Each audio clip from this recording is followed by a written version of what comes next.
WhatsApp ने अपनी इच्छा से प्राइवेसी पॉलिसी पर लगाई रोक। जाने कंपनी ने दिल्ली से हाई कोर्ट में क्या कहा। व्हाट्सएप ने शुक्रवार को दिल्ली हाई कोर्ट से बताया कि उसने नई प्राइवेसी पॉलिसी को फिलहाल स्वैच्छिक रूप से रोक लगा दी है। व्हाट्सएप ने दिल्ली हाई कोर्ट से कहा, जब तक डाटा प्रोटेक्शन बिल लागू नहीं हो जाता तब तक वो अपनी क्षमता को सीमित नहीं करेगा। कंपनी ने कहा कि हमारे मामले में कोई रेगुलेटरी बॉडी नहीं है, इसलिए सरकार ही फैसला करेगी। इसलिए हमने कहा है कि हम इसे कुछ समय के लिए लागू नहीं करेंगे। इसका मतलब यह हुआ कि यूजर जिन सुविधाओं का लाभ ले रहे हैं वो चलता रहेगा। बता दें कि कंपटीशन कमीशन ने व्हाट्सएप के नई प्राइवेसी पॉलिसी को लेकर जांच का आदेश दिया था। बता दें कि 30 जुलाई को अगली सुनवाई होनी तय है। हाईकोर्ट ने कहा, आप पर डेटा जमा करने का आरोप है। हाईकोर्ट ने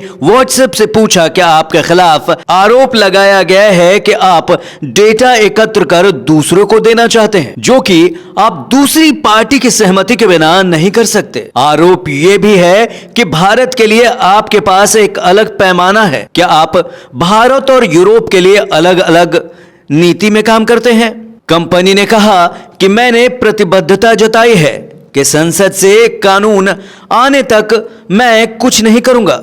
यदि संसद मुझे भारत के लिए एक अलग नीति बनाने की अनुमति दे देती है तो हम उसे भी बना देंगे। अगर ऐसा नहीं होता है तो हम इस पर भी विचार करेंगे। सीसीआई उस नीति की जांच कर रहा है। अगर संसद मुझे डेटा साझा करने की अनुमति देता है तो सीसीआई कुछ नहीं कह सकता। सीसीआई ने नोटिस पर रोक लगाने से किया था इनकार। बता दें कि दिल्ली हाईकोर्ट में व्हाट्सएप और उसकी पेरेंट कंपनी फेसबुक की एक याचिका पर सुनवाई चल रही थी। इसमें व्हाट्सएप एक नई प्राइवेसी पॉलिसी के खिलाफ सीसीआई की जांच में हस्तक्षेप करने से इनकार कर दिया था। दरअसल 23 जून को दिल्ली हाईकोर्ट ने व्हाट्सएप की नई प्राइवेसी पॉलिसी की जांच के सिलसिले में फेसबुक और मैनेजिंग ऐप से कुछ सूचना मांगने वाले सीसीआई के नोटिस पर रोक लगाने से इनकार कर दिया था। अब फिलहाल तो इस बारे में कुछ नहीं कहा जा सकता।